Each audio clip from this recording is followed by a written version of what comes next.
Ya, baik. Terima kasih Bu Yuslia untuk waktunya. Dan Pak Adam, terima kasih untuk kehadirannya pada kuliah tamu di sore hari ini, siang hari ini. Baik, Bismillahirrahmanirrahim.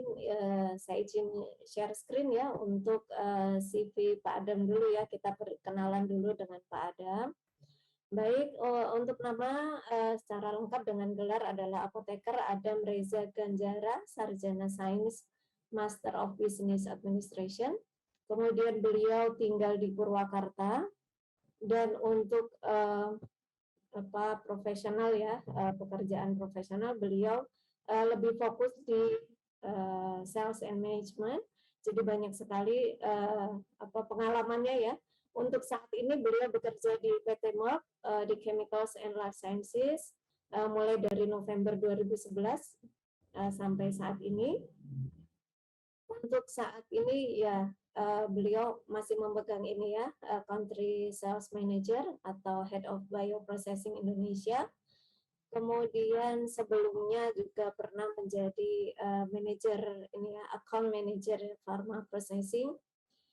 Kemudian sebelum di PT Merck, beliau pernah bekerja di PT Veron Pharmaceuticals.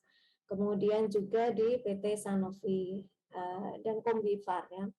Jadi untuk adik-adik mahasiswa yang mengincar atau bercita-cita untuk bekerja di industri, silakan ya. Pasti nanti akan ada banyak sekali pengalaman yang akan dibagi oleh Pak Adam. Ini saya manggilnya Pak Adam ya, mudah-mudahan betul. Yang akan dibagi oleh Pak Adam, jadi dengarkan baik-baik dan silakan banyak bertanya ya nanti ya. Kemudian untuk pendidikan beliau lulusan dari ITB ya, Bandung Institute of Technology, baik dari S1 farmasinya, kemudian di apoteker dan MBA-nya. Ini MBA mungkin di ini di fakultas yang berbeda ya, di Business Administration. Kemudian untuk kompetensinya beliau ini manajer ya, kemudian ya di project management, kemudian leader di berbagai hal ya. Kemudian untuk achievement beliau leader untuk di Merck Bioprocessing Asia Pacific People Project Boost Program. Kemudian di 2021 di Merck Global Halal Program ya sebagai masuk di dalam project core team-nya. Kemudian di 2020 dan di 2019 ya. Baik, mungkin seperti itu yang saya perkenalkan untuk Pak Adam. Akan banyak sekali pengalaman beliau. Jadi silakan untuk waktunya, Pak Adam mungkin sekitar 45 menit, nanti akan dilanjutkan mungkin dengan tanya jawab. Terima kasih, silakan Pak Adam. Waktunya kami persilahkan. Baik, terima kasih Bu Murdiani. Saya izin share screen. Silakan.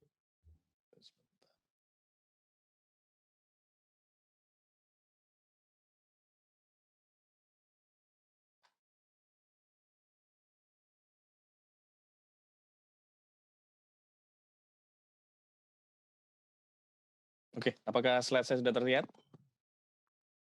Sudah, Bapak. Oke, baik. Terima kasih. Assalamualaikum warahmatullahi wabarakatuh. Saya ucapkan terima kasih kepada Bapak Ibu dosen Universitas Pancasila, Fakultas Farmasi, juga terima kasih telah memberikan kesempatan saya untuk dapat sharing di acara ini. Juga saya ucapkan terima kasih buat rekan-rekan mahasiswa S1, S2, S3 ya Bu ya, sama S3 juga ada Ibu? Mungkin ada Pak. Mungkin ada, oke. Selamat datang, jadi saya akan sharing, semoga dapat bermanfaat, jadi akan fokus di industri biofarmaceutical. Jadi seperti apa sih perkembangan dan industri biofarmaceutical di Indonesia, serta ada beberapa pengenalan yang akan saya sharing dari saya, serta nanti ada seperti apa sih kira-kira challenges yang dihadapi gitu. Jadi sepertinya memang ada gap antara dari kampus, dari universitas ketika masuk bridging ke dalam ranah industri. Jadi gap-gap seperti apa saja sih yang bisa kita lakukan supaya dapat kita close dan kita persempit gap-nya. Seperti itu. Saya lanjut lagi ke slide pertama saya, tadi sudah disampaikan oleh Ibu Murdiani, jadi yang saya highlight di sini tadi sudah disampaikan juga Ibu Nur, jadi saya teman sekelasnya Ibu Nur dulu waktu kuliah, cuman waktu itu ketika S1 saya langsung ambil ke bioteknologi, jadi saya fokus untuk di cloning sama overproduksi protein. Jadi memang dari kuliah saya sudah cukup familiar dengan kuliah di bioteknologi di situ. Cuma ya ini saya dari alma maternya satu, jadi dapat kuliah 3 kali di ITB, tapi alma maternya satu. Jadi mungkin kalau mungkin teman-teman mahasiswa di sini kalau misalkan tertarik ya kalau bisa ambil alma maternya makin banyak. Jadi alma maternya alumninya makin banyak nih, nggak cuma satu doang gitu. Saya dari ITB saja, mulai dari S1, apoteker sampai MBA. Terus kemudian tadi lanjutkan saya bekerja di industri farmasi yang fokus di classical pharma, ada Sanofi Combifar sama Veron, part of Dexa Medica. Di sini saya fokus di manufacturing untuk sediaan farmasi yang klasikal, jadi mulai dari topical, dari oral, sampai liquid, termasuk dari powder coating tablet. Gitu. Jadi mungkin yang teman-teman ketahui di sini, jadi salah satunya obat pilek yang cukup terkenal ya, yang Rinos itu ada 3 warna. Gitu. Saya juga berkecimpung di situ dan saya juga tahu teknologinya seperti apa sih gitu. Jadi waktu itu masuknya namanya NDDS ya, New Drug Delivery System.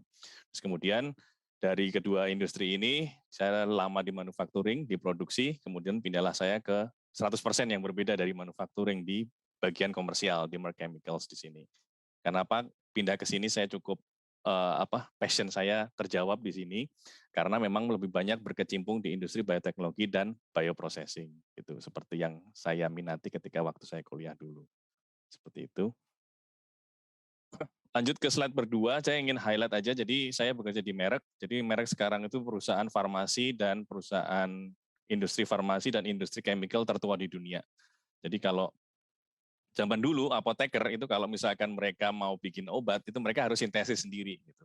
Jadi karena Merck itu salah satu apoteker, kemudian dia membuat skala besar untuk mensintesis obat-obat API waktu zaman dulu, zaman perang tuh yang paling banyak dipakai itu obat-obat yang anestesi, analgesik lah, atau mungkin yang sedatif dan sebagainya gitu kan, yang psikotropik gitu kayak seperti heroin, kokain dan sebagainya itu paling banyak dimanufaktur di situ.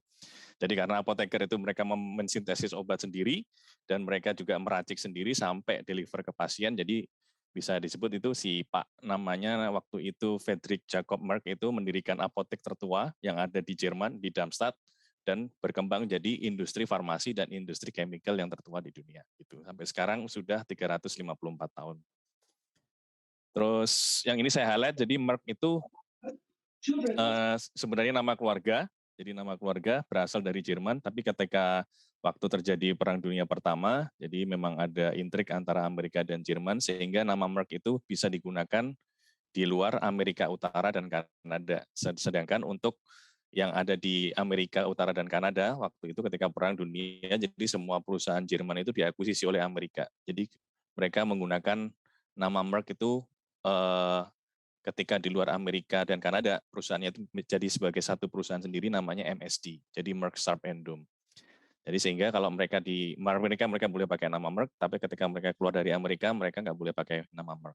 Seperti itu. Jadi ingin saya highlight di sini. Jadi kalau Merck kita yang masih originalnya dari keluarga Merck yang ada di Jerman, di luar Amerika kita dapat menggunakan nama Merck, tapi ketika kita di Amerika, kita tidak menggunakan nama Merck, kita menggunakan nama EMD, Millipore Sigma, atau EMD Performance Material.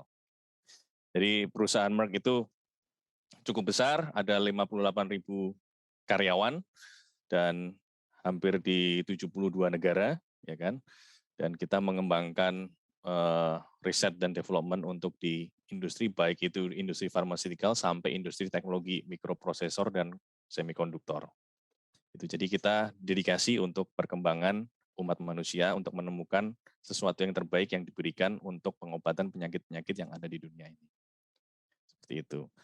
Nah, yang ingin saya highlight di sini, jadi untuk di Merck sendiri berdiri 1668 sampai sekarang, jadi sudah melakukan banyak akuisisi. Yang ingin saya highlight di sini, tahun 2010 mengakuisisi Millipore dan Sigma Aldrich. Mungkin Bapak Ibu dosen sudah cukup familiar dengan nama Sigma Aldrich karena banyak digunakan untuk di lab-lab. Begitu juga dengan di Merck. Sekarang saya lanjutkan ke introduction terkait industri biopharmaceutical.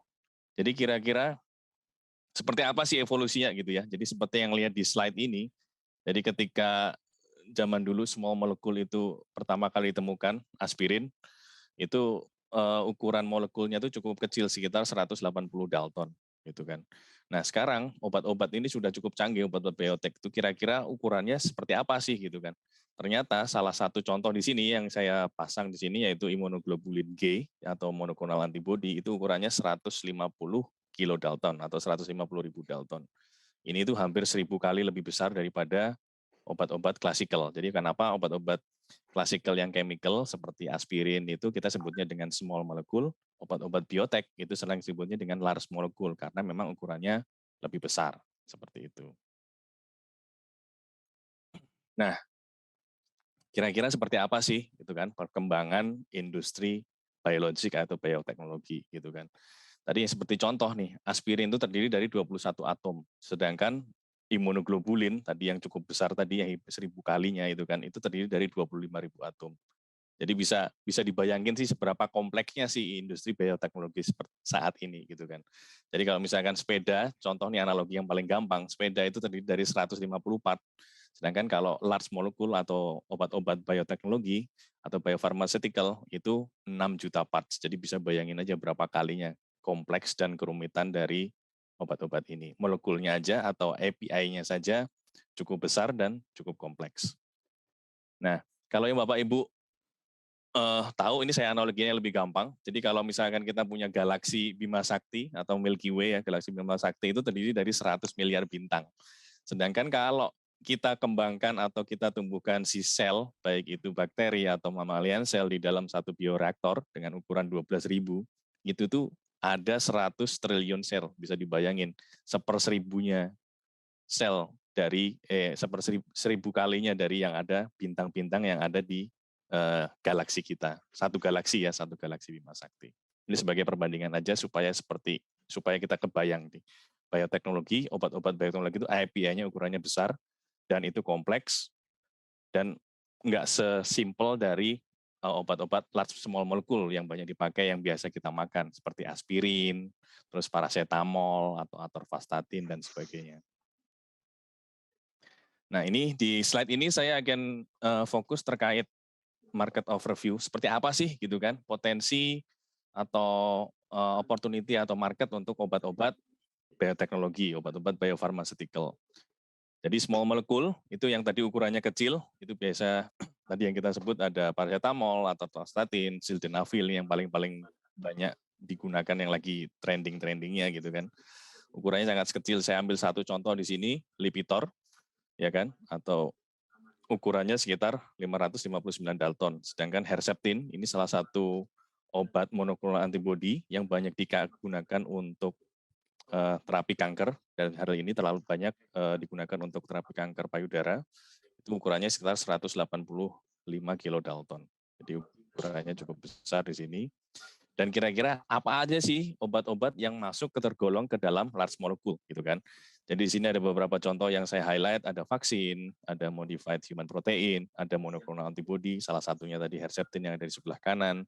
Terus kemudian ada hormon yang digunakan untuk mengontrol hormon atau menambah hormon supaya hormon di dalam tubuh kita tetap stabil. Terus kemudian ada blood product. Jadi blood product itu yang diambil dari vaksinasi plasma darah kita. Jadi protein-protein atau obat-obat yang ada di dalam darah kita itu diambil. Salah satunya ada faktor 8, ada imunoglobulin, albumin, dan sebagainya. Kemudian produk transfer by gene delivery. Ini yang lagi tren ya, atau VGT, viral gene therapy, atau CGT, cell gene therapy. Seperti itu. Nah, trennya seperti apa sih gitu kan? Nah, trennya itu saat ini obat-obat blockbuster itu tuh dari 10 obat blockbuster yang ada di dunia, itu 8 diantaranya itu berasal dari obat-obat large molecule atau obat bioteknologi, obat-obat biopharmaceutical, gitu kan. 8-nya itu monoklonal, sedangkan sisa 2-nya itu obat-obat dari small molecule. Dari sini bisa kita lihat, jadi ada shifting trend antara ya, obat-obat bioteknologi itu sudah mulai naik dan demand-nya juga sudah mulai tinggi karena keefektifannya. Dan itu sehingga dapat menguasai hampir 8 dari 10 obat-obat blockbuster 80%-nya gitu kan.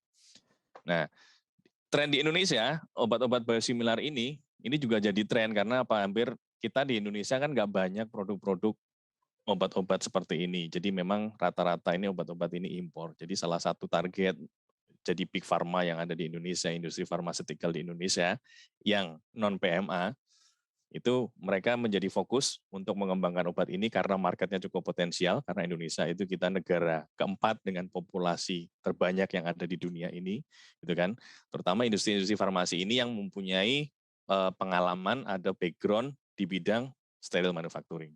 Gitu, karena rata-rata obat-obat bioteknologi ini dideliver dalam bentuk sediaan steril. Nah, seperti apa sih gambarannya sih cara obat-obat perbandingan pembuatan obat-obat small molecule tadi dengan large molecule. Nah, ini di sini saya akan jelaskan lagi. Jadi kalau obat-obat small molecule tadi, contohnya tadi kayak paracetamol gitu kan, itu rata-rata tuh proses pembuatannya tuh dengan API sintesis, jadi pembuatan API disintetik secara kimia dengan penyusunan struktur kimia, ya kan, terus kemudian dimurnikan dan didapatkan bulk API, kemudian formulasi. Sedangkan tren yang ada di Indonesia itu fokus itu industri di Indonesia itu kecenderungannya mereka mengimpor bulk API, jadi kayak impor paracetamol yang sudah dibikin di Cina, di India, di Eropa, kemudian diformulasi di sini, dibikin tablet, dibikin injeksi, dan sebagainya.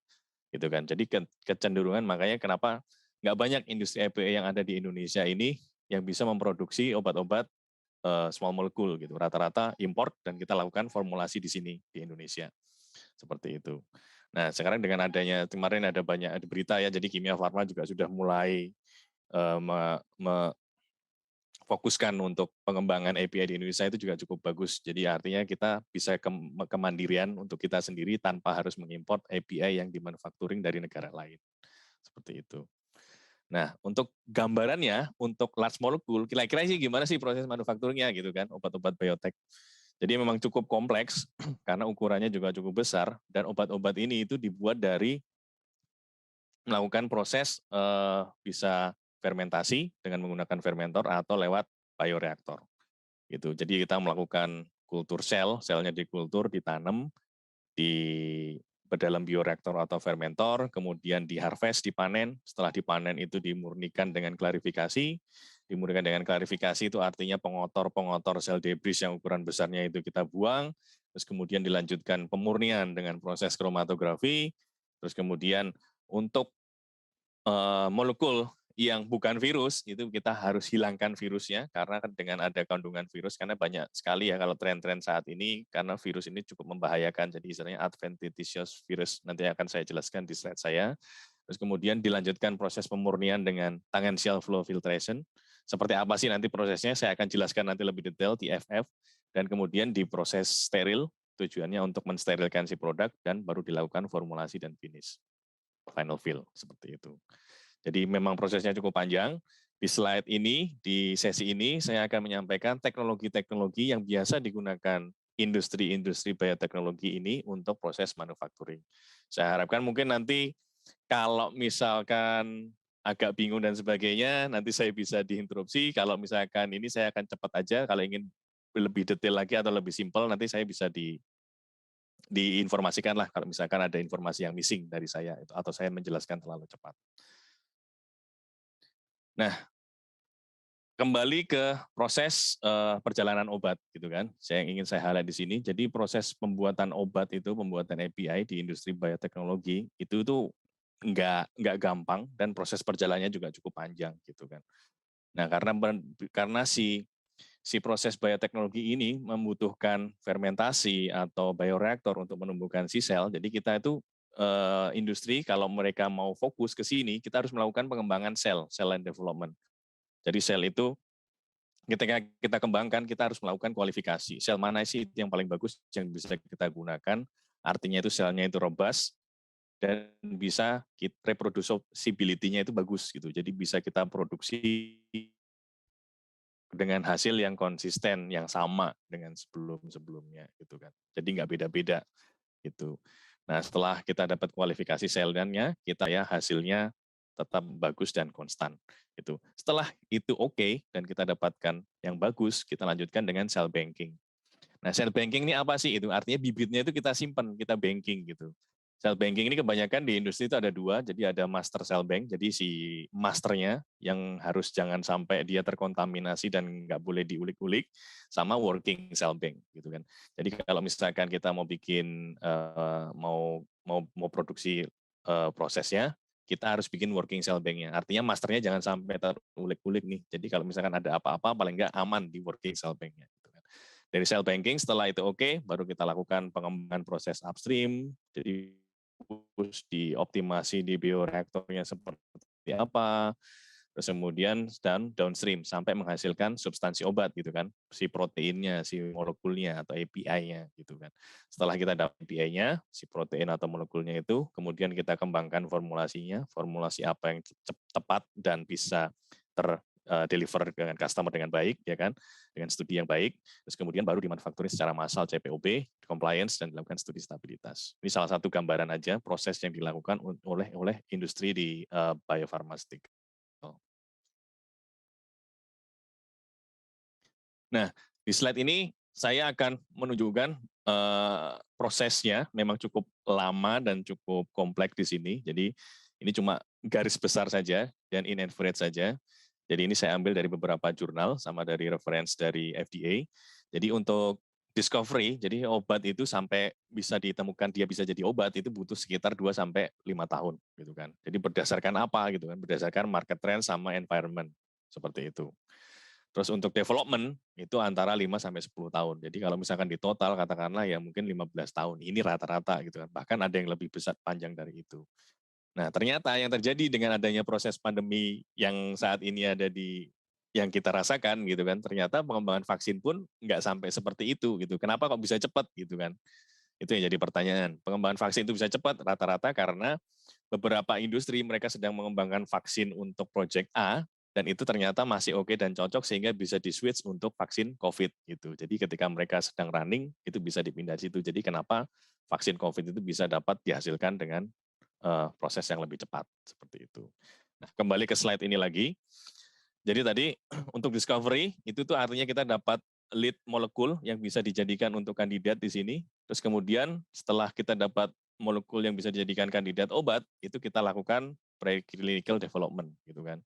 Sampai clinical trial fase 1, 2, 3 dan 4 gitu.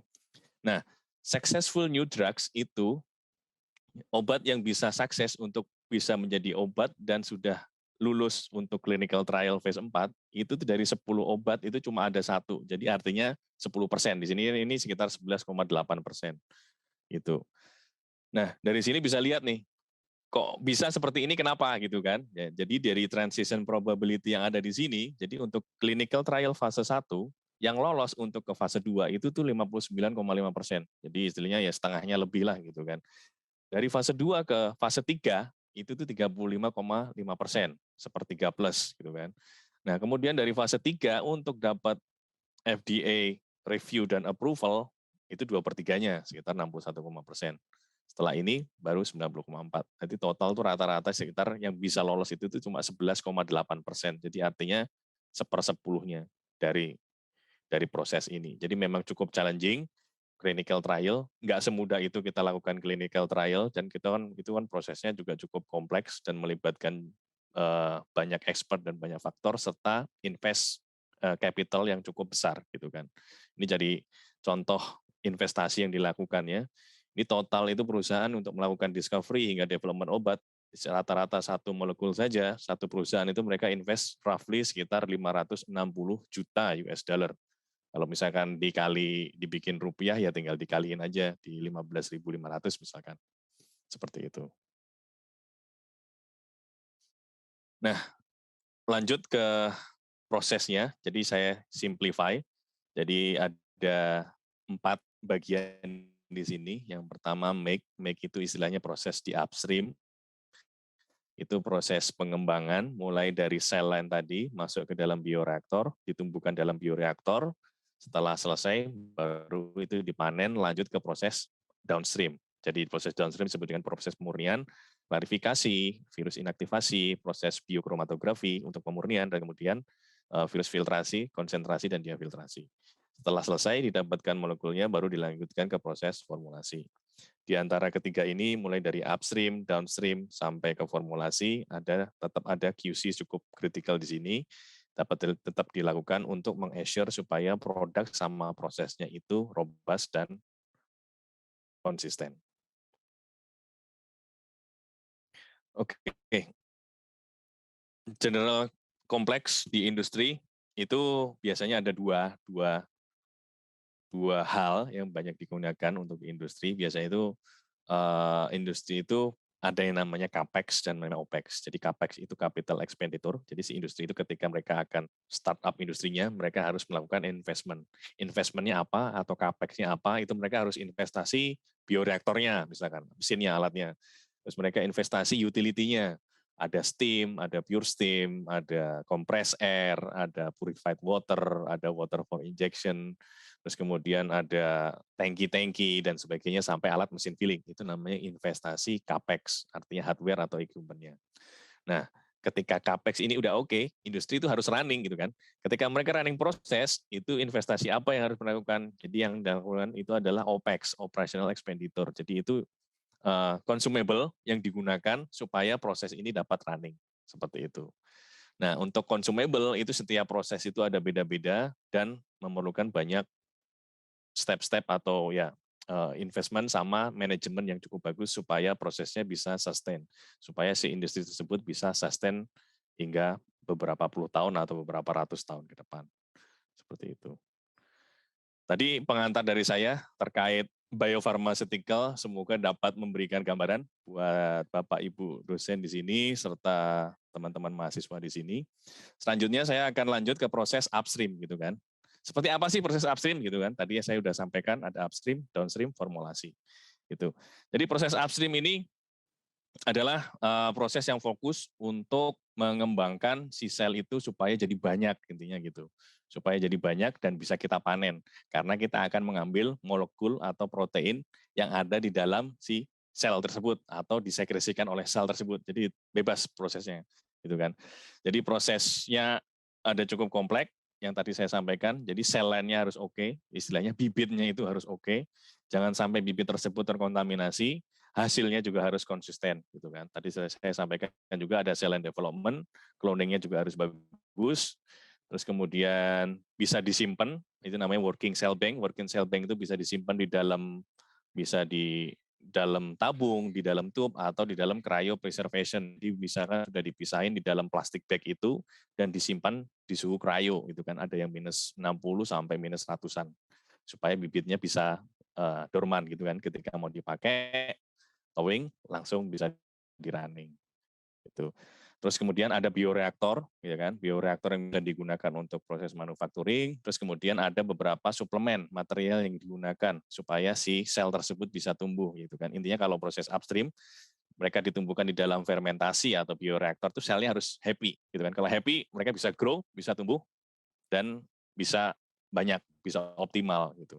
Kalau mereka nggak happy, mereka nggak akan tumbuh. Jadi ya hasil panen kita kadarnya, konsentrasinya akan lebih kecil, gitu. Jadi ini salah satu contoh upstream ecosystem untuk monoclonal antibody dan atau rekombinan protein yang dikembangkan di dalam bioreaktor atau proses fermentasi. Nah, kayak apa sih bioreaktor yang dipakai di industri gitu kan? Modelnya seperti apa sih gitu kan? Nah, ini mulai ada banyak nih, ada yang mulai namanya bottle roller gitu kan. Jadi botolnya yang diputar-putar, di rolling-rolling. Ada yang bioreaktor yang model digoyang, yang model wave gitu kan, atau yang single use bioreaktor seperti ini. Jadi cuma rangkanya itu sudah ada stainless steel, tapi nanti ada consumable-nya itu pakai bag plastik gitu. Jadi mereka ditumbuhin di situ, sudah selesai, nggak usah dicuci-cuci lagi. Jadi si plastik bagnya bisa diinsenerasi, bisa langsung dibakar gitu kan.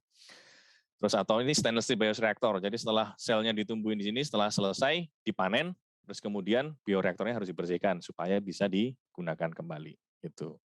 Jadi ada berbagai macam di sini yang banyak digunakan di industri.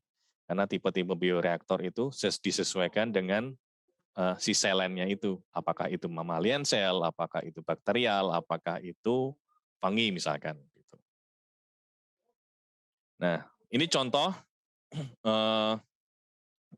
yang paling banyak digunakan di industri monoclonal antibody, di mana mereka mengembangkan sel dari mammalian gitu kan. Kalau beberapa industri itu kalau misalkan menggunakan bakteri atau fungi atau kapang gitu kan, atau yeast gitu kan, itu tuh mereka biasanya nggak terlalu banyak nih proses bioreaktornya karena biasanya karena mereka selnya gampang happy dan gampang tumbuh. Jadi bisa dari skala kecil 3 liter gini langsung ditumbuhin ke 2000 liter atau 3000 liter gitu kan. Cuma nanti volumenya kita tambah secara bertahap. Tapi kalau untuk mammalian sel itu nggak bisa. Jadi kita harus memerlukan proses namanya itu cascading supaya mereka bisa tumbuh secara bertahap gitu. Nah, ini salah satu contoh. Jadi kalau misalkan sel itu kita tumbuhkan dalam 3 liter, setelah ini optimal dan tumbuh maksimal baru kita pindahkan ke bioreaktor 50 liter gitu kan. 50 liter dari 3 liter itu misalkan kita tambahin ke 3 liter ke 5 liter dulu. Terus kita tambahin bertahap sampai 50 liter. Setelah itu sudah tumbuh semua happy, baru kita transfer ke 200 liter. Selanjutnya dilakukan seterusnya sampai 2000 liter atau berapa liter yang kita inginkan.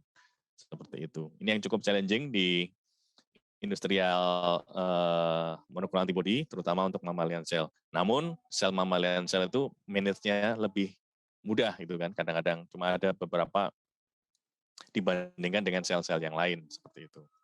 Ini sebagai contoh aja. Jadi proses di industri kalau mau invest, kadang-kadang kalau untuk mammalian cell kita mau invest contohnya bioreaktor sampai punya bioreaktor sampai 2000 liter, kita nggak bisa beli satu bioreaktor aja 2000 liter gitu kan. Kita harus beli berturut-turut juga yang lain gitu kan. Dari 3 liter, 50 liter, 200 liter, 1000 dan 2000 liter.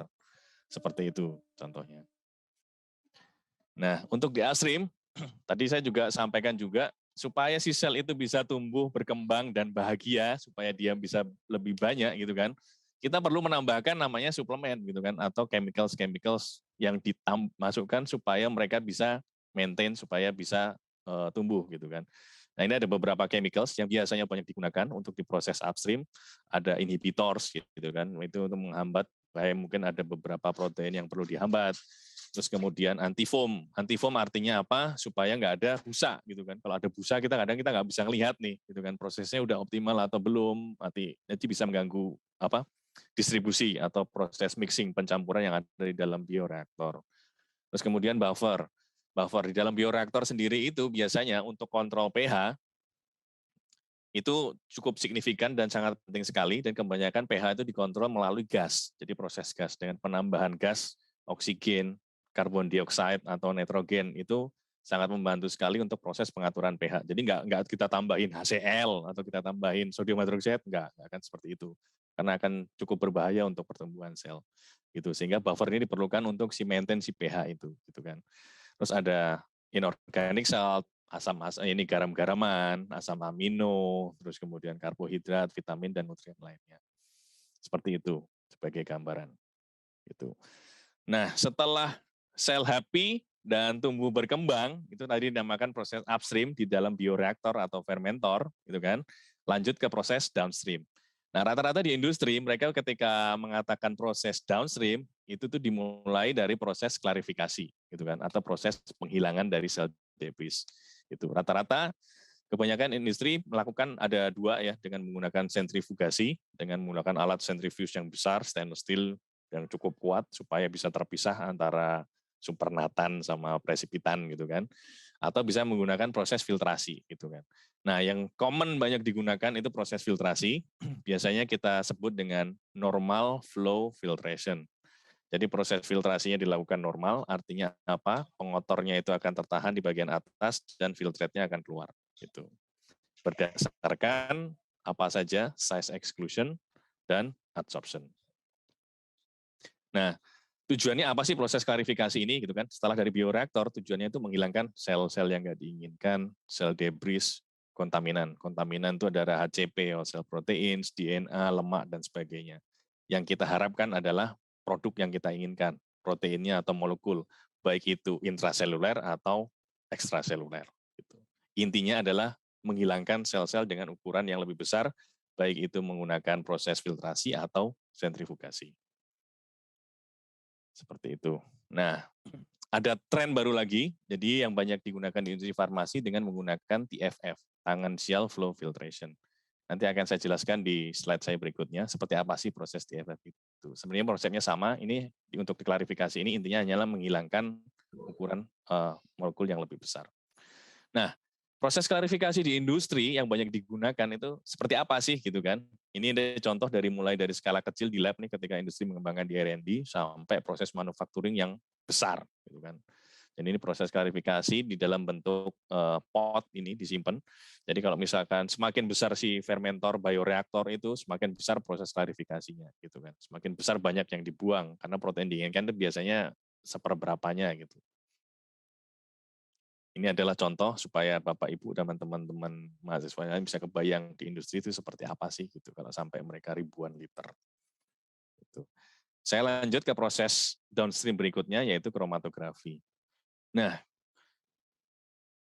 apa sih yang dimaksud dengan biokromatografi gitu kan? Sebenarnya ini proses konsepnya sama dengan yang dilakukan kromatografi yang biasanya, hanya saja ini lebih skala besar sama dengan kromatografi yang dilakukan di lab-lab itu baik menggunakan HPLC atau UPLC seperti itu. Intinya kita ingin memurnikan si protein yang kita inginkan dengan tetap menjaga fungsi dari biologicalnya gitu. Jangan sampai dia hilang atau rusak gara-gara proses pemurniannya gitu kan. Nah, kita ingin mendapatkan si senyawa tersebut, molekul tersebut semurni mungkin gitu. Ini salah satu contoh gambaran, salah satu proses kromatografi dengan menggunakan alat ini alatnya ini single use kromatografi sebagai bayangan untuk di industri. Jadi ini memang cukup rumit. Itu ada back di sebelah kiri dan kanan di sini. Itu tuh bisa berupa buffer-buffer yang digunakan untuk mengelusi proses kromatografi gitu. Nah, tekniknya seperti apa yang banyak digunakan di industri? Ada secara adsorptif, itu ada namanya ion exchange, affinity, dan hidrofobik interaksi. Terus kemudian non-adsorptif berdasarkan size exclusion, jadi mirip kayak filtrasi atau gel filtration. Terus ada berdasarkan polarity. Nah, polarity itu ada normal phase atau reverse phase gitu. Cuma kelebihannya untuk rata-rata di industri biotek karena itu berupa senyawanya protein, protein itu mempunyai PI gitu kan.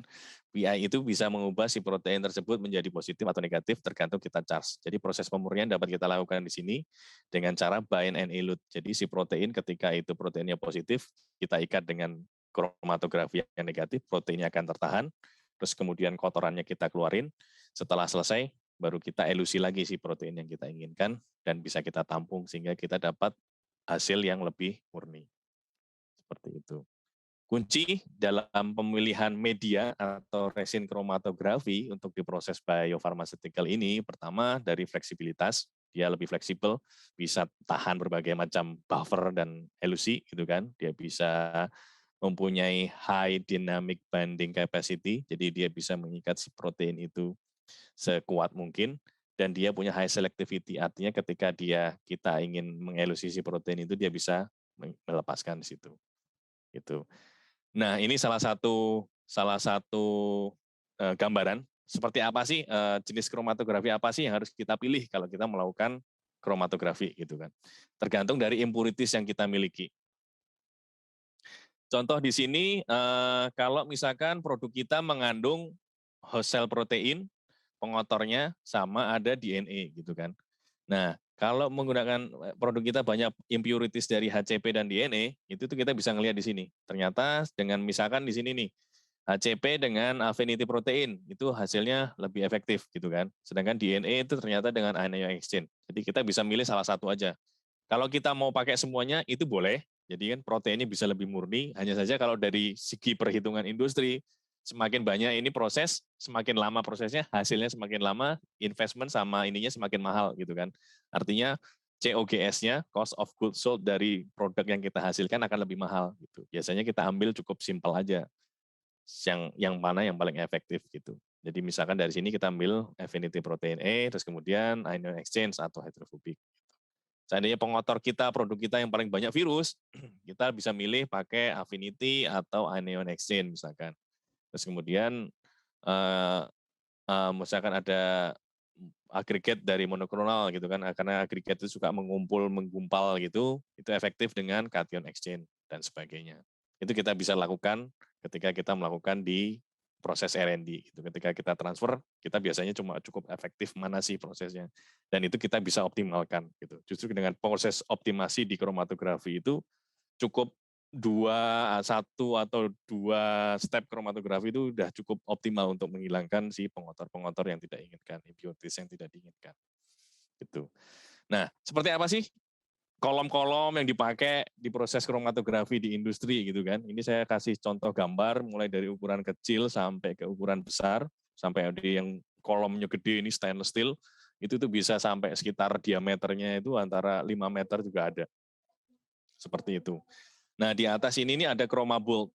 Chroma bolt itu artinya si medianya itu sudah di packing otomatis dari pabriknya gitu kan, dari vendornya. Jadi kalau mau pesen nggak usah packing media ke dalam kolom kromatografi, ini udah otomatis di packing. Jadi tinggal langsung pakai aja gitu. Nah, kalau untuk ukuran besar, kadang-kadang tuh cukup challenging nih untuk packing kolom media kromatografi masuk ke dalam kolom gitu kan. Nah, sehingga kita butuhkan alat namanya slurry transfer kit. Ini nanti dia akan membantu untuk mengalirkan si media masuk ke dalam kolom supaya bisa terpacking dengan bagus gitu. Karena proses packing itu juga cukup kritikal supaya di mana kromatografi itu bisa berjalan dengan optimal. Seperti itu. Saya rasa sudah cukup jelas di gambaran kromatografi. Nanti kita bisa lanjutkan ke Q&A jika ada pertanyaan. Saya harapkan penjelasan saya juga tidak terlalu cepat. Nah, lanjut ke proses downstream berikutnya yaitu virus clearance gitu kan. Nah, ini apa yang terjadi di industri gitu kan. Selama ini di tahun-tahun ini banyak ditemukan kontaminasi virus di dalam produk, terutama untuk produk monoklonal antibody gitu kan. Produk antibody yang dipakai untuk terapi orang sakit kanker gitu kan.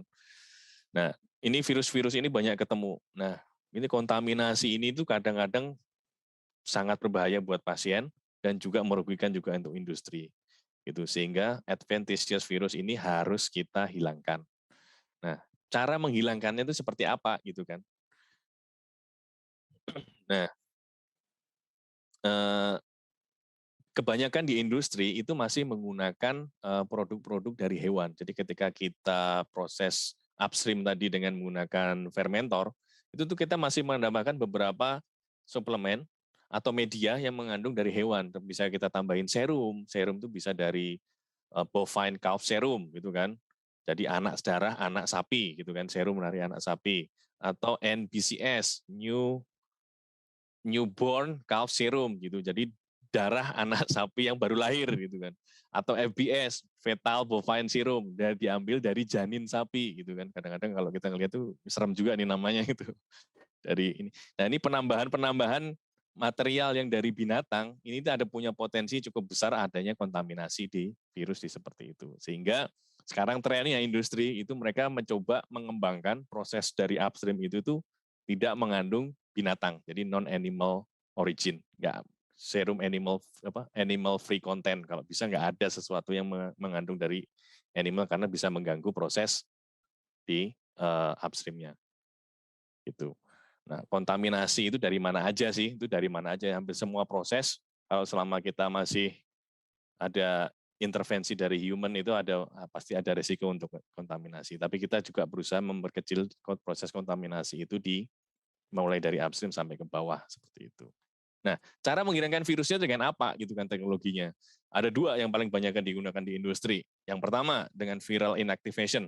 Itu virusnya bisa diinaktivasi dengan menggunakan low pH, jadi kasih pH dengan penambahan asam, dia akan terinaktivasi, atau penambahan deterjen solvent, terus habis itu ada HTST, high temperature short time. Kalau misalkan Bapak Ibu tahu atau teman-teman tahu, itu biasa dipakai susu buat kita minum ya, susu UHT, ultra high temperature. Miripnya sama, kita kasih suhu tinggi tapi dalam waktu yang cepat, supaya si virusnya bisa terinaktivasi dengan cepat, drop, atau iradiasi atau UV. Ini terinaktivasi. Tapi dengan inaktivasi ini artinya virusnya masih ada gitu kan. Mereka hanya terinaktivasi. Nah, cara yang paling efektif yang kedua adalah virus removal, dengan menghilangkan si virusnya dengan menggunakan filter virus atau virus filtrasi atau dengan kromatografi. Tadi proses kromatografi. Semakin panjang atau semakin banyak proses kromatografi yang digunakan di industri farmasi, itu semakin efektif untuk menghilangkan virus-virus yang akan mengkontaminasi produknya. Seperti itu. Nah, ini Ini ya contoh-contoh kromatografi bantu virus removal, penambahan pH atau dengan deterjen itu hanya menginaktivasi, virus filter itu adalah menghapus untuk menghilangkan virus seperti itu. Nah, virus filter yang digunakan di industri itu seperti apa sih gitu kan? Nah, ini ada mulai dari skala kecil sampai virus yang digunakan skala besar. Gitu. Jadi tergantung dari kapasitasnya sama berapa banyak sih yang kita inginkan untuk menghilangkan virus. Ini sama mirip proses filtrasi biasa, disebut dengan nanofiltration, artinya si virus itu terfilter dengan ukuran nano. Seperti itu. Ini tadi salah satu contoh dari whole, tujuannya kita untuk menghilangkan kontaminasi, strategi kita supaya tidak ada virus mulai dari upstream sampai ke proses downstream. 3.25. Ya, nyampe jam 16. Lanjut ke proses downstream berikutnya, tangan shear flow filtration. Nah, di sini adalah proses TFF. Ini proses TFF itu disebut juga karena tangensial, jadi atau istilahnya cross flow. Jadi proses cross flow, proses filtrasi biasa itu biasanya cuma normal flow dari atas ke bawah atau satu arah, sehingga filtratnya bisa diambil. Nah, kalau untuk TFF, itu ada cross flow, filtratnya akan tetap keluar, tapi ada flow yang dari samping untuk menghilangkan pengotor yang ada di membran. Gitu kan, jadi namanya cross flow. Nah, proses TFF ini biasa digunakan untuk proses ultrafiltrasi hingga ukuran Dalton untuk proses kita ingin mendapatkan protein sesuai dengan ukurannya, size exclusion, atau bisa digunakan untuk proses buffer exchange, dia filtrasi gitu kan. Jadi kalau mungkin biasa banyak di kampus-kampus, kita menggunakan kayak membran selofan nih untuk menggunakan proses buffer exchange. Kita pengen buffer A diganti dengan buffer B gitu kan. Kita pengen buffer A diganti dengan buffer B dengan membran ini supaya bisa terganti. Itu butuh waktu yang lama, terus kadang-kadang suka kita rendam, dan buffernya juga kalau udah jenuh, saturated harus kita ganti dengan refresh dengan buffer yang baru. Gitu kan. Tapi dengan proses TFF ini, buffer exchange itu jadi bisa lebih cepat dan lebih efektif. Seperti itu. Ini contoh alatnya yang banyak digunakan di industri. Jadi kalau mau diskusi untuk TFF sendiri ini materinya bisa cukup banyak. Saya dengan senang hati kalau ingin menjelaskan, saya dengan hati bisa menjelaskan sini. Tapi saya rasa ini juga cukup bagus sekali materinya untuk mahasiswa terutama yang buat di tugas akhir nih. Jadi kayak pemurnian protein menggunakan size exclusion itu tidak banyak di Indonesia. Tapi ini juga salah satu proses yang efektif supaya kita bisa mendapatkan protein yang kita inginkan. Terus kita bisa melakukan buffer, exchange, dan sebagainya. Nah, untuk di industri seperti apa sih alat-alat TFF ini gitu kan? Ini ada cara skala kecil untuk ukuran lab scale hingga ukuran besar nih. Orangnya bisa dilihat di sini, orangnya segini, alatnya besar. Jadi ini alatnya memang fully otomatis, cukup dibikin resepnya, pencet, running, jalan, kita udah dapat sendiri gitu kan. Kalau misalkan kalau nggak otomatis, wah pasti si operatornya akan cukup susah untuk ngoperasiin hampir semua. Itu ada puluhan atau ratusan valve yang bisa harus diatur seperti itu. Terus ini contoh yang di atas adalah untuk alat yang ukuran single use-nya seperti sehingga cuma bagian yang kontak produknya aja yang harus diganti. Jadi ada consumable-nya, ada plastiknya. Sedangkan kalau yang ini alat yang non single use, jadi setelah selesai harus dicuci lagi. Jadi yang lewat pipa-pipa itu harus dibersihkan. Seperti itu. Terus lanjut ke formulation and fill and finish. Jadi setelah tadi proses upstream, terus kemudian diproses downstream, akhirnya kita dimurnikan, proteinnya dimurnikan, kita dapatkan molekul protein yang kita inginkan gitu kan. Next step apa yang dilakukan yaitu melakukan proses formulasi sama filling gitu kan, final fill. Itu. Ini contoh gambaran untuk supaya lebih gampang, cuma hanya dalam bentuk single use aja.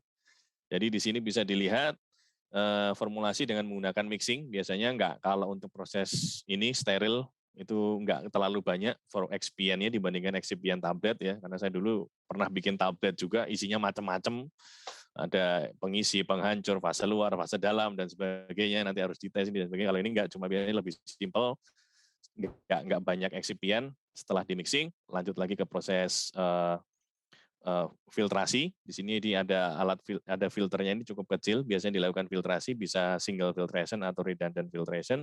Setelah didapatkan produknya steril, bisa di filling, ya kan, masuk ke dalam ampul atau vial, gitu kan. Jadi filling itu packaging, ada primer, secondary, tersier. Biasanya premier itu yang paling penting. Sama sediaannya mau dibikin apa, gitu kan. Apakah itu dimasukkan di vial dalam keadaan cairan atau perlu dibikin dry powder atau lyophilized gitu kan, masuk ke mesin lyofilisasi. Seperti itu. Nah, ini contoh filtrasinya. Nah, proses filtrasi di akhir dari produk ini cukup penting sekali karena produk yang dihasilkan itu rata-rata adalah large molecule itu adalah produk protein di mana mereka adalah termosensitif. Mereka sangat sensitif terhadap panas. Jadi nggak bisa diproses sterilisasi si produk itu dengan menggunakan autoclave, gitu kan. Jadi proses sterilisasi di sini rely on the filter. Sehingga filter yang digunakan di sini adalah benar-benar filter yang dapat menjamin si produk itu bisa steril. Biasanya namanya sterilizing grade filters. Nah, filter ini yang perlu divalidasi karena si filter ini yang menjamin produk yang di-filling ke dalam vial atau ampul itu steril. Nah, sehingga kalau filter-filter di sini itu biasanya filter yang mahal gitu kan, karena harus bisa divalidasi dan apa sih yang harus parameter-parameter apa yang digunakan untuk validasi gitu kan. Ada chemical compatibility, jadi bisa kompatibel secara chemical. Kalau misalkan formulasinya terlalu asam, si filternya itu harus tahan asam misalkan. Kalau misalkan formulasinya caustic, itu harus tahan basa. Terus kemudian ada bacterial retention, artinya apa? Si filter tersebut, katakanlah kalau diklaim 0,22 mikron, artinya si filter tersebut bisa menjamin si bakteri itu akan ter-retain di filter. Jadi si bakteri itu nggak akan lewat ke produk akhir, gitu kan. Karena itu yang kita harapkan, tidak ada kontaminasi atau bakteri yang bisa membahayakan pasien. Terus adsorption, ya kan. Adsorption itu apa? Jadi artinya apa? API atau excipient yang ada kita bikin di dalam formulasi itu tidak terabsorb oleh si filter, sehingga bisa mengubah stabilitas dari produk akhir kita, gitu kan. Itu filternya nggak boleh seperti itu. Terus filter tersebut tidak boleh melepas partikel, ya kan? Kalau melepas partikel bisa membahayakan. Sama rata-rata produk ini di-deliver menggunakan suntikan misalkan, terutama untuk yang intravena gitu kan. Bahaya jangan misalkan ada partikel masuk ke dalam pembuluh darah kita. Terus kemudian filter tersebut dapat dites dengan menggunakan filter integrity. Artinya sebelum dan sesudah digunakan, filter tersebut harus dites integrity-nya. Artinya filternya masih integral. Kalau misalkan sebelum digunakan dia integral, integrity, tapi ternyata setelah digunakan dia nggak integral, itu harus diinvestigasi. Kira-kira jebolnya di mana gitu. Kalau filternya jebol atau rusak, itu bisa kita nggak tahu itu obatnya harus nggak bisa kita rilis. Itu obatnya harus kita investigasi atau kita tahan atau kita lakukan kita reject gitu kan. Nggak bisa kita masuk ke proses selanjutnya. QA sama QC pun nggak akan meloloskan itu gitu kan. Terus kemudian yang terakhir di sini adalah INL, extractable dan leachable. Karena membran filter tersebut di sini harus kita validasi. Extractable itu tidak ada sesuatu yang terekstraksi dari filter gitu kan. Jadi konsepnya kalau misalkan ini yang paling gampang analoginya, Bapak Ibu dosen atau teman-teman mahasiswa beli kain nih, baru beli kain baru gitu. Ketika kita beli kain baru warna biru mau bikin celana gitu kan. Ketika itu kainnya kita celup di dalam air, itu keluar pengotor tuh, ada bintik-bintik, itu namanya leachable. Dia leach nih, terkeluar nih yang terlepas gitu kan. Ketika masukin dalam air. Nah, extractable-nya apa? Ketika kita rendam di dalam air, misalkan 15 menit, airnya itu jadi biru. Jadi artinya ada yang terekstraksi dari si kain itu. Si warna biru itu tuh yang bikin terekstraksi gitu kan. Jadi itu analogi yang paling gampang, artinya karena proses filling ini kan memakan waktu. Jadi antara rata-rata sih industri pengen proses filling filtrasi ini itu secepat mungkin gitu kan. Bisa 2 jam, 4 jam gitu. Tapi kadang-kadang bisa lebih dari itu sampai 8 jam. Gitu. Bayangin aja kalau mereka prosesnya lama, artinya itu kan si filter akan terendam oleh si produk ini gitu kan. Kalau semakin banyak terendam itu akan banyak yang terekstraksi. Nah, itu kita harapkan tidak ada sesuatu yang terekstraksi atau terleach dari filter ini. Gitu. Nah, ini sebenarnya topiknya juga cukup banyak dan cukup luas dan ini juga dibahas ada di PDA Parenteral Drug Association, itu ada di technical report nomor 26 sama 28. Kalau mau topik ini bisa diskusi lebih detail lagi gitu. Kita juga banyak topik-topik seperti ini dan juga lagi hangat oleh di industri farmasi. Enggak cuma industri biopharmaceutical, tapi juga industri yang classical pharma terutama untuk yang steril. Oke. Nah, ini bagian terakhir dari slide saya. Jadi implementasi, challenges, dan opportunities seperti apa sih gitu kan. Ini saya juga kasih gambaran buat Bapak Ibu dan teman-teman di sini, proses workflow-nya di industri itu kayak gimana sih untuk bikin obat-obat biopharmaceutical gitu kan. Ini cukup kompleks, investmentnya cukup banyak, mereka perlu investasi alat-alat yang cukup banyak, terus operasionalnya juga cukup banyak yang digunakan di sini. Nah, terus ini tadi untuk yang contohnya yang ini adalah untuk yang workflow fermentasi, ini workflow untuk mammalian cell gitu kan. Mammalian cell cukup banyak memang karena biasanya tambah-tambahannya cukup banyak. Seperti tadi saya sampaikan untuk di upstream itu nggak cuma satu bioreaktor, kadang-kadang butuh banyak bioreaktor. Kalau misalkan kita memang punya kapasitas yang besar, prosesnya juga cukup panjang. Terus tangki-tangki perantara ini yang bantu. Jadi kalau misalkan contoh nih untuk klarifikasi, kita perlu tangki lagi karena apa? Itu buffer untuk flushing gitu kan. Atau kromatografi kalau misalkan kromatografi kita punya elusinya itu banyak, gitu kan, kita harus nyiapin banyak tangki nih dengan eluan yang kita perlukan untuk skala besarnya, gitu kan, bisa bayangin aja, itu satu proses kromatografi. Kalau kita punya banyak, ada 3 misalkan nih, ion exchange, hydrophobic interaction, sama size exclusion, itu kita harus nyiapin banyak sekali tangki untuk diproses industri, gitu kan. Dan proses ini pun harus nge-flow, jadi nggak boleh misalkan habis ini nanti dipakai di belakangnya gini nggak boleh. Jadi prosesnya harus jalan flow karena itu nggak akan sesuai dengan konsep GMP seperti itu. Nah, ini salah satu contoh implementasi yang kita kolaborasi merek dengan Jenner Institute yang ada di University of Oxford. Ini ada jurnalnya, ini bisa juga saya share juga ke Bapak Ibu dosen atau teman-teman mahasiswa sekalian. Jadi ini salah satu proses yang digunakan untuk manufacturing vaksin COVID ya, yang mungkin Bapak Ibu tahu, teman-teman tahu di sini untuk AstraZeneca. Jadi kita kolaborasi di sana mulai dari upstream sampai ke proses final fill. Salah satu ini sebagai contoh aja gitu.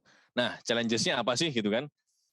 Nah, yang cukup menantang nih di industri ini, biopharmaceutical industry, yang pertama teknologi. Yang antara teknologi ini ada 2 hal di sini yang saya highlight, yaitu tech transfer sama in-house.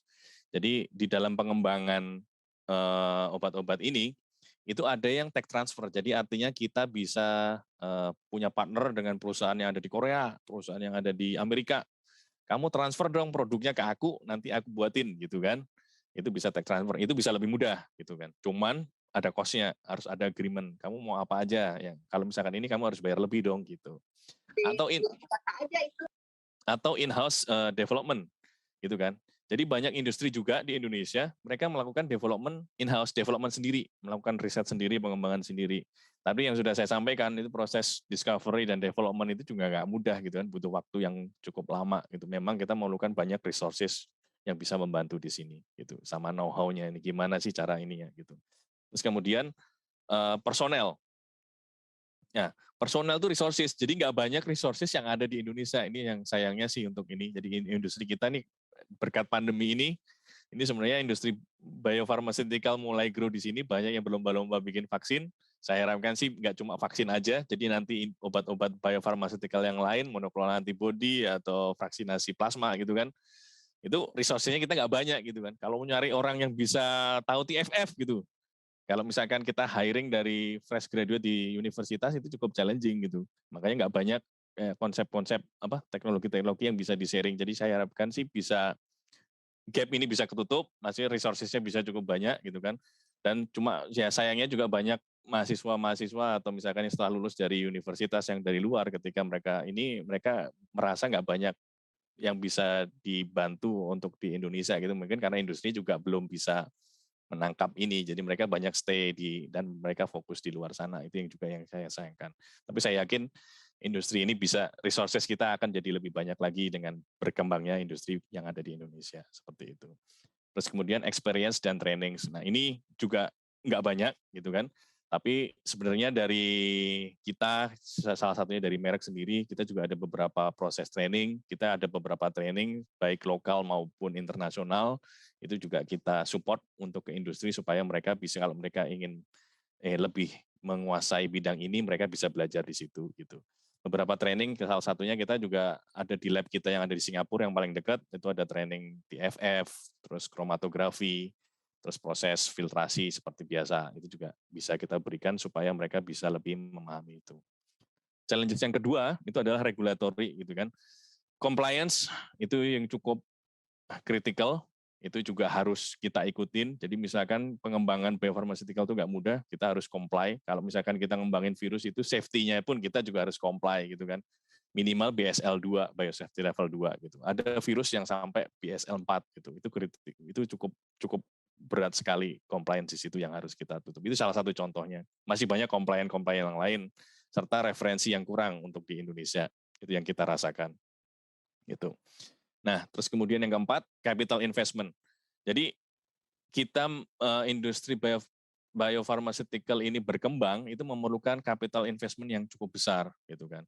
Kadang-kadang kita mikir kayak segini kurang ini. Terus kita juga harus tahu marketnya dan kapan itu investasi ini akan kembali gitu, return of investment. Karena biasanya memerlukan waktu yang cukup lama. Ketika kita udah dapat produknya, kita harus melakukan clinical trial, itu juga investmentnya juga cukup banyak. Dan itu belum tentu juga berhasil gitu. Jadi memerlukan capital investment sama kekuatan modal serta strategik yang cukup kuat di sini gitu. Terus kemudian yang kelima, copy paste mindset. Jadi seandainya mereka punya partner, industri di Indonesia punya partner yang ada di Eropa atau di Amerika, itu copy apa yang mereka buat di sana, itu ketika di copy ke Indonesia, itu belum tentu hasilnya sama dengan yang di manufacturing di sana gitu. Dan saya juga sudah mengalami ini, jadi kita punya experience di situ, itu yang cukup challenging. Saya rasa dengan experience dan training itu bisa menjawab nih. Jadi kayaknya copy paste mindset itu nggak akan bisa gitu. Contoh kalau misalkan kita di sebelah ada warung jualan gulai, terus kita bikin gulai, itu kita ngopi gulai buatan itu ketika kita bikin sendiri itu rasanya mungkin bisa jadi beda dengan gulai yang ada di warung situ gitu kan. Itu yang agak susah di situ. Memang experience dan training kita harus tahu. Yang terakhir know-how, itu jadi strateginya harus seperti apa. Early phase itu tadi yang discovery dan late phase ketika mereka sudah di clinical trial. Serta scalability-nya, jadi berapa banyak yang kita butuhkan untuk memenuhi permintaan pasar. Nah, ini saya rasa slide terakhir saya, bridging the gaps antara universitas, akademia, atau dan industri gitu kan. Jadi di universitas akademia yang kita harapkan itu adalah teknologi. Jadi dengan adanya peralatan, mulai dari skala kecil, skala lab, sampai medium atau pilot scale jika memungkinkan, itu akan cukup membantu sekali, serta pengenalan teknologi ini seperti apa sih gitu kan. Itu referensinya nggak cukup banyak. Tapi saya dengan senang hati jika ada hal-hal yang bisa kita sharing, kita pasti akan bantu untuk sharing ke University Academia untuk menutup gap ini gitu kan. Terus kemudian yang kedua, knowledge, jadi teori dan praktis. Sebenarnya ada banyak sekali knowledge dan teori serta praktek yang di sana yang bisa pelatihan-pelatihan itu banyak ditawarkan. Jadi banyak universitas yang menawarkan itu, nggak hanya di Indonesia ya, di luar sana juga banyak. Saya rasa untuk praktek-praktek pun juga cukup banyak, ada pelatihan-pelatihan seperti salah satunya di BRIN itu kan, ada cukup banyak juga, saya rasa itu bisa sangat bermanfaat sekali. Terus kemudian yang ketiga, kolaborasi. Jadi antara kolaborasi akademia dengan industri atau vendor seperti kita, seperti Merck sendiri di sini, atau third party lab institute ini juga cukup kritikal dan saya rasa ini bisa cukup membantu untuk menutup gaps antara industri dengan universitas. Nah, dari sisi industri sendiri, ya itu gap-nya industri membutuhkan capital sama sustainable strategy karena memang memerlukan investment yang cukup besar. Untuk resources, industri juga harus lebih banyak berkolaborasi atau berini dengan industri akademia atau universitas supaya nanti nggak cuma orangnya aja didapat di situ, tapi mungkin teknologinya atau mungkin molekulnya atau pipelines-nya apa aja sih gitu kan. Kadang-kadang riset itu berhenti di universitas aja, nggak lanjut sampai ke proses manufacturing hingga dihasilkan skala yang lebih besar dan lebih komersial seperti itu. Terus kemudian dengan vendors, jadi salah satu merek di sini kita sebagai vendors, senang hati kita juga punya teknologi, kita juga punya know-how-nya, dengan senang hati kita bisa membantu untuk menutup gap ini industri dengan universitas. Serta tech transfer partners gitu kan. Jadi tech transfer partners ini kebanyakan rata-rata mereka tidak berada di Indonesia, mereka ada di negara-negara maju dan mereka sudah punya teknologinya. Ini bisa membantu dengan adanya teknologi partner seperti ini bisa mengembangkan industri biopharmaceutical yang ada di Indonesia. Seperti itu, saya rasa itu sekian dari slide dari saya nih. Mohon maaf kalau misalkan saya sudah kelebihan. Waktu dan tempat saya kembalikan ke Ibu Moderator. Terima kasih.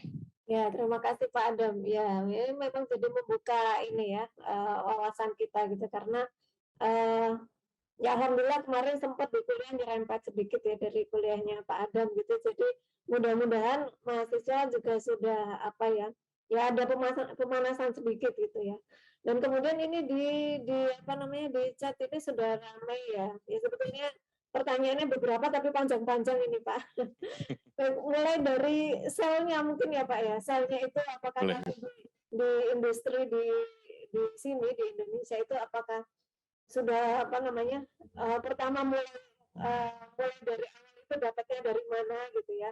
Kemudian apakah itu di apa namanya bagaimana cara menjaganya, bagaimana supaya tidak kontaminasi atau misalnya jika terjadi kontaminasi atau mutasi itu apa yang harus dilakukan gitu. Kemudian untuk apa namanya ya tadi untuk yang di akhir bagaimana proses sterilisasi itu apakah beberapa kali dilakukan atau sekali atau bagaimana. Kemudian untuk ya proses validasi dari produk gitu ya. Gitu. Mungkin itu dulu Pak Adam, silakan. Saya satu dulu ya Bu. Dari saya dulu tadi. Ya. Oke, tadi yang sel sebenarnya sih selan yang digunakan di industri itu mereka adalah selan yang GMP. Jadi selan itu artinya sudah tervalidasi, sudah terkualifikasi, dan dia bisa menghasilkan produk yang konsisten sama yang robust itu. Jadi sudah yang intinya itu tervalidasi gitu kan. Nah, sedangkan yang digunakan di research industri atau di akademia itu ada selan-selan yang research scale. Jadi hanya untuk digunakan untuk skala research gitu. Ketika dia dibikin ke skala untuk komersial atau GMP manufacturing, itu harus kita lihat nih seperti apa sih yang dihasilkan sama selnya, sama kondisi selannya seperti apa. Seperti itu, Bu.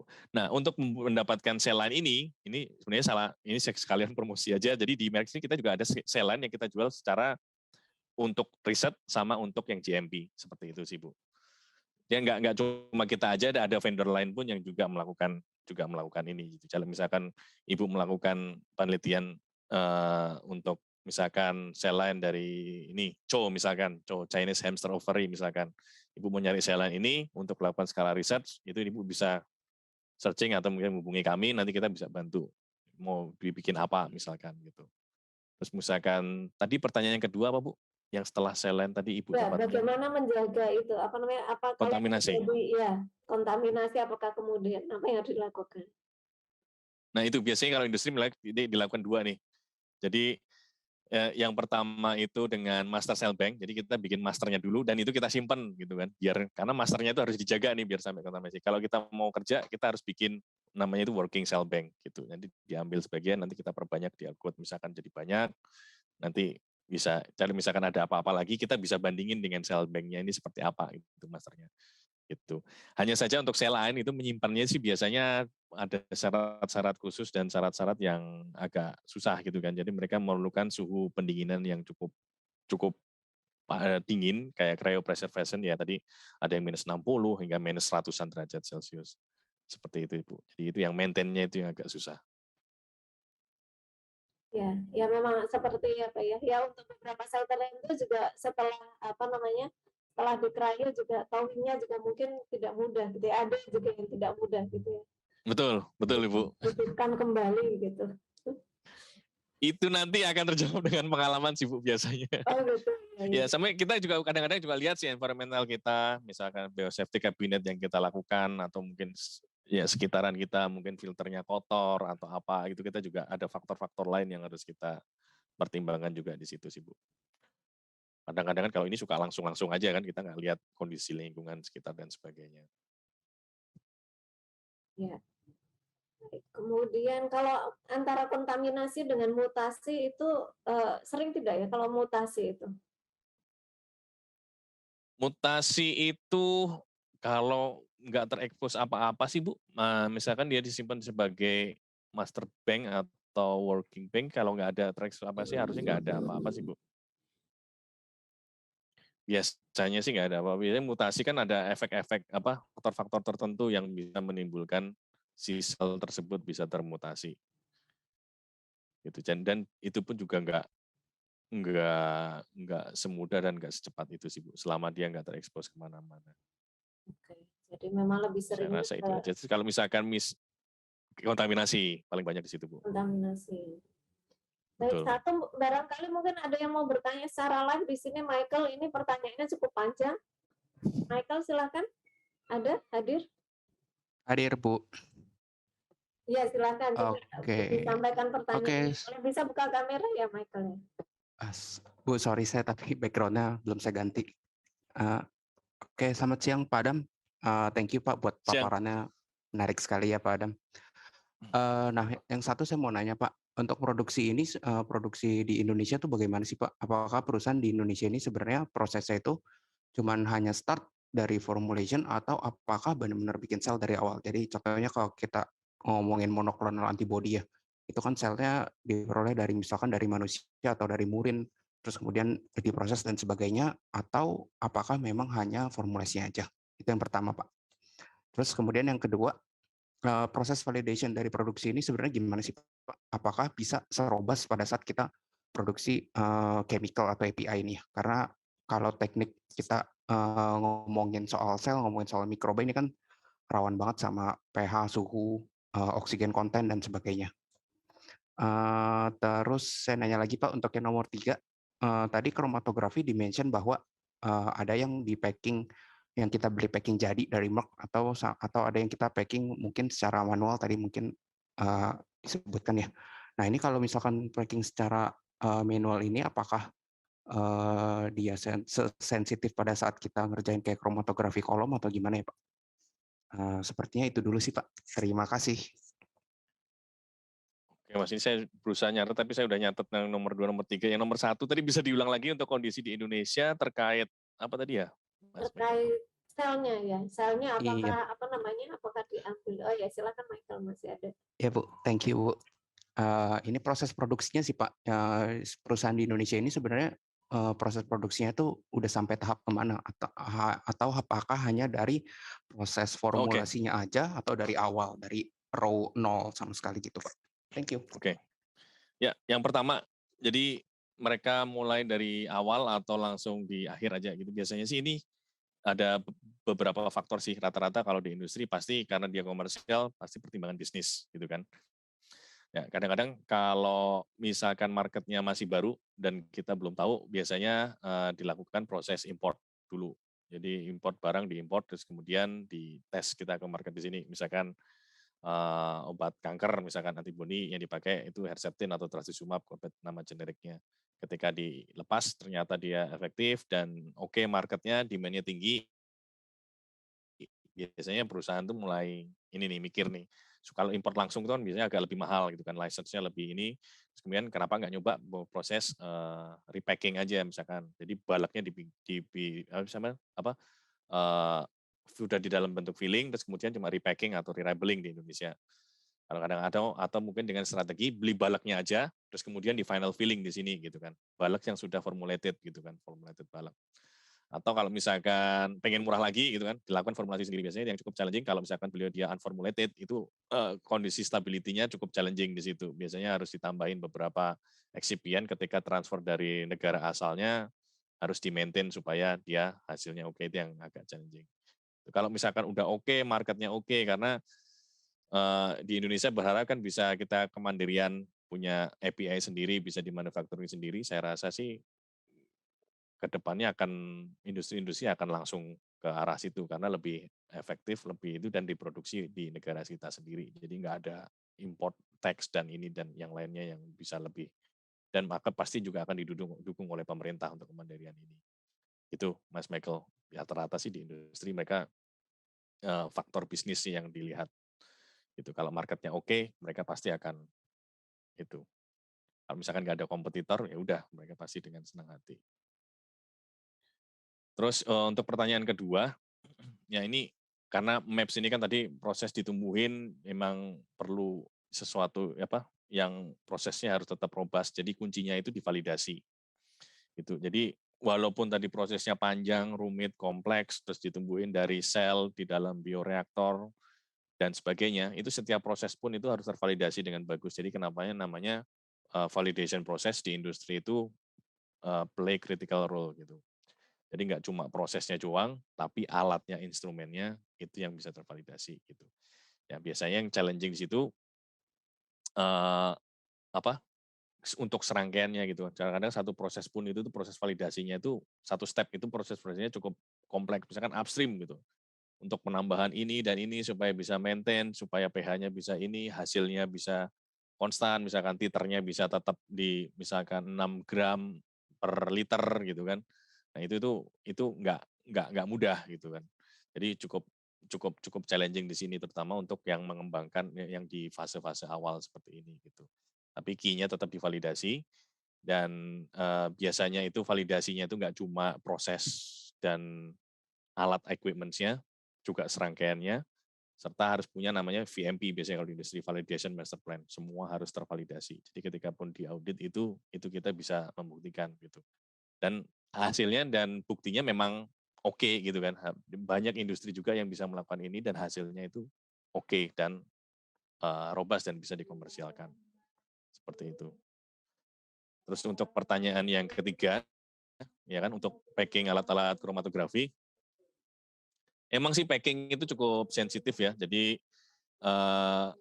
nggak mudah itu. Tapi saya juga pernah packing kalau untuk ukuran kecil sih bisa oke dan cepat gitu kan. Hanya saja kalau untuk packing ukuran besar itu cukup challenging. Karena kalau dalam packing si chrome itu kalau bisa jangan sampai ada crack dan harus tekanannya harus sesuai gitu kan.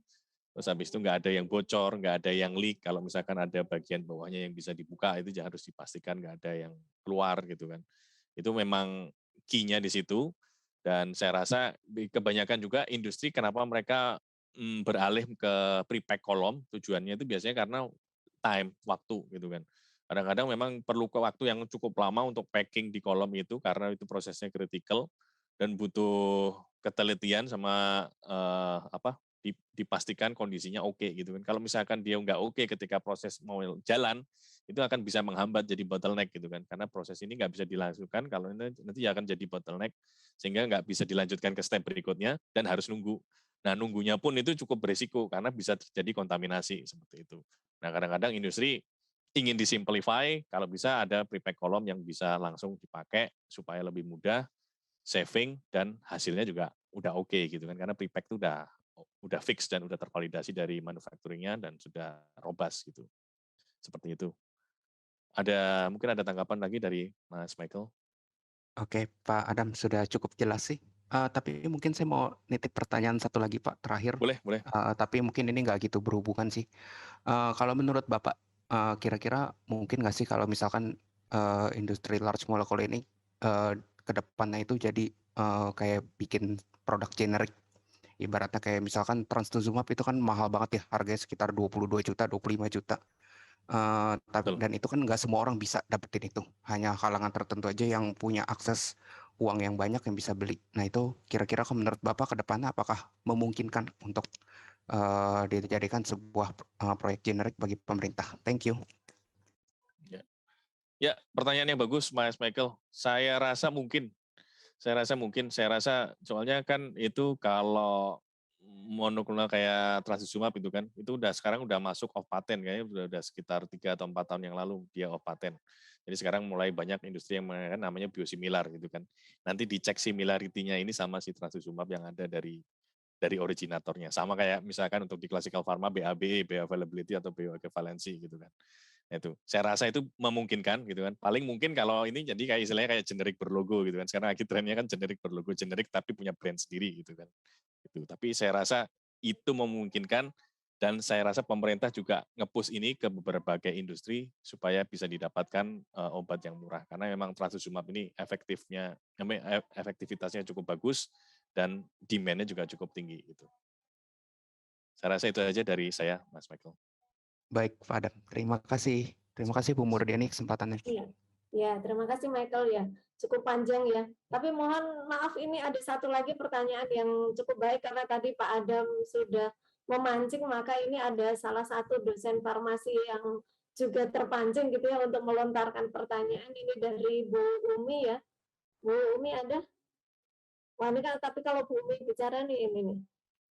Ya, artinya ya ini kalau ada pertanyaan dari Bu Umi untuk apa ya? Ini antara akademisi dengan industri ini tadi sebetulnya sudah disampaikan ya oleh Pak Adam, tapi barangkali apa ya? Sebetulnya secara nyata apa sih yang ini yang dalam jangka waktu dekat ini bisa di apa ya?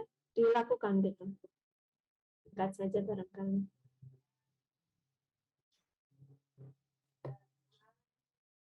Yang ini ya Bu ya, di kolom chat ini Bu ya. Iya, iya.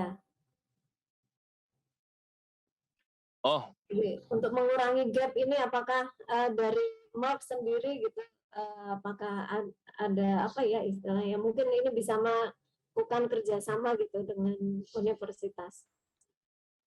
boleh sih Bu, ini kita dengan senang hati sih Bu, kalau misalkan ini pasti kita juga akan sambut baik, nanti kita bisa diskusi terpisah untuk yang hal ini. Dengan Ya. senang hati Bu. Iya, iya. Baik, terima kasih ya. Jadi apa namanya? Ya, Mark sendiri juga ada banyak sisi gitu ya. Jadi untuk sisi yang ini silakan untuk teman-teman mahasiswa juga mungkin dari awal tadi mengikuti sampai yang akhir ini. Jadi untuk teman-teman yang memang dia memang apa namanya berminat untuk ke arah yang kultur, silakan berperannya di kultur gitu ya. Atau untuk yang ke analisis tadi juga banyak sekali tantangannya ya dari sisi apa namanya klarifikasi, kemudian bagaimana mendapatkan produk yang murni dan lain sebagainya. Nah itu juga menjadi tantangan gitu ya. Baik, terima kasih sekali Pak Adam untuk kehadirannya. Sudah pas jam 4 ini, jadi mudah-mudahan apa yang disampaikan Pak Adam tadi dapat membuka wawasan kita. Tinggal bagaimana dari teman-teman mahasiswa ingin mengambil peran di mana gitu ya. Kemudian buka mata lebar-lebar karena juga saat ini misalnya seperti BRUN ya tadi yang sudah disampaikan oleh Pak Adam, barangkali ada apa memberi kesempatan untuk sekarang ada istilahnya kampus merdeka gitu ya Pak ya. Jadi apa namanya membuka pintu untuk universitas juga mahasiswa ataupun dosen untuk mengadakan kerjasama dan barangkali dari situ bisa apa namanya ya ada kerjasama dan mahasiswa juga bisa mendapatkan pengalaman gitu ilmu yang jauh lebih banyak gitu ketika melakukan praktek ini di luar gitu. Mungkin itu saja yang bisa saya hantarkan untuk teman-teman mahasiswa. Dan terima kasih sekali lagi untuk Pak Adam untuk waktu dan ilmunya. Baik, untuk waktunya saya kembalikan ke Bu Kaprodi ya, Bu Esti Mumpuni. Terima kasih dan mohon maaf jika ada salah kata atau ada yang kurang berkenan di teman-teman sekalian. Terima kasih. Assalamualaikum. Bu Esti ada? Ya, terima kasih. Suaranya kedengeran ya? Kedengaran Bu, jelas. Oke, baik. Terima kasih Mbak Imung, kemudian Bu Yuslia yang sudah memandu acara hari ini, dan terutama kepada Bapak Adam Reza Ganjara. Kami mewakili institusi tentu saja sangat berterima kasih dengan ilmu-ilmu yang dituangkan pada acara hari ini. Dan kalau kita lihat dari chat yang masuk, pertanyaan-pertanyaan demikian panjang tadi yang terjawab, maksudnya yang sempat diutarakan Bu Imung, dua, sebenarnya ini dari chat cukup banyak dan detail ya. Jadi ini menunjukkan memang bioteknologi ini sangat di bidang farmasi ini sangat menarik perhatian mahasiswa. Dan tadi juga sudah dikemukakan oleh Bu Imung bahwa kolaborasi ya yang sebenarnya mudah-mudahan ke depan Pak Adam bisa memberikan kesempatan kepada mahasiswa kami untuk apa sih di Merck yang membutuhkan mahasiswa untuk melakukan riset. Jadi bisa win-win ya mahasiswanya. Beruntung bisa melihat bagaimana industri biofarmaceutical dan kemudian Merck juga berperan pada dunia pendidikan di Indonesia, dan tentu saja ke depan itu menjadi kolaborasi ya yang memang ke depan apalagi era MPKM ini semua adalah kolaborasi yang diinginkan antara akademisi, pemerintah dan juga dari bisnis ya. Dalam hal ini Pak Adam bisa mewakili dari sisi bisnis ya dan juga teknologi yang digunakan ya untuk supaya kampus itu tidak ketinggalan ya, baik dari sisi bisnis maupun teknologi yang ada sekarang ini. Walaupun di perkuliahan sudah disentuh, tapi tidak sedetil dan sejelas ya yang hari ini kita bisa lihat. Demikian untuk itu kami akan hari ini ya, mungkin Mas Agus bisa men-share ucapan terima kasih dalam bentuk sertifikat lebih dahulu untuk sebagai tanda bahwa kami memang sangat berterima kasih kepada Bapak untuk kuliah hari ini. Mohon diterima, Bapak. Jadi mohon diterima untuk kuliah tamu pada hari ini, ilmunya sangat bermanfaat. Terima kasih Ibu, dari saya pribadi saya ucapkan terima kasih juga atas supportnya dan bisa sharing di event ini. Terima kasih Ibu. Baik, untuk kedepannya mungkin kami bisa melakukan kolaborasi terutama di bidang riset yang sedang dikembangkan oleh Bapak dan mungkin lewat Bu Nur Miftah ya. Jika Bapak membutuhkan, kami menyediakan mahasiswa dari level D3 sampai S3 Bapak. Baik Ibu. Jadi mungkin Bapak bisa kebutuhannya, bahkan mungkin level dosen juga ada ini Bu Imung.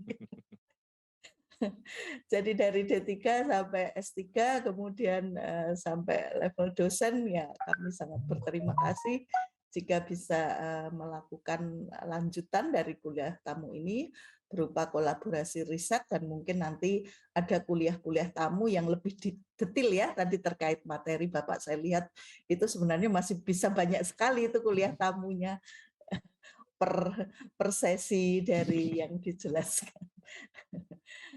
Demikian saya kembalikan lagi ke Mbak Yuslia. Oh iya untuk Bu Imung Mas Agus, Bu Imung juga dapat sertifikat. Terima kasih Ibu. Ya. Terima kasih untuk kesempatannya. Tadi sepertinya pesan dari Bu Yuslia sekalian ditutup Bu. Oh gitu ya. Baik, kalau demikian alhamdulillah sore ini kita semua bisa mendapatkan ilmu yang luar biasa dan kekinian ya sehingga semua bisa membuka ya mindset maupun ya membuka keinginan tahu tentang ilmu-ilmu yang berhubungan dengan makhluk hidup ya, bioteknologi ini ya, ilmu-ilmu yang berhubungan dengan makhluk hidup. Terima kasih Bapak Adam Reza, semoga semuanya selalu sehat dan diberi kebahagiaan dan kenikmatan dari setiap aktivitas yang kita lakukan. Terima kasih. Alhamdulillah. Wassalamualaikum warahmatullahi wabarakatuh. Waalaikumsalam warahmatullahi wabarakatuh. Terima kasih Bu Esti. Terima kasih mahasiswa semuanya. Terima kasih Pak Adam. Terima kasih Bu Nur. Terima kasih Bu Nur. Terima kasih semuanya Bapak Ibu. Baik. Terima kasih ibu-ibu semua dan teman. Terima kasih. Mari. Izin ya. Saya juga izin live. Terima kasih. Mari Bapak.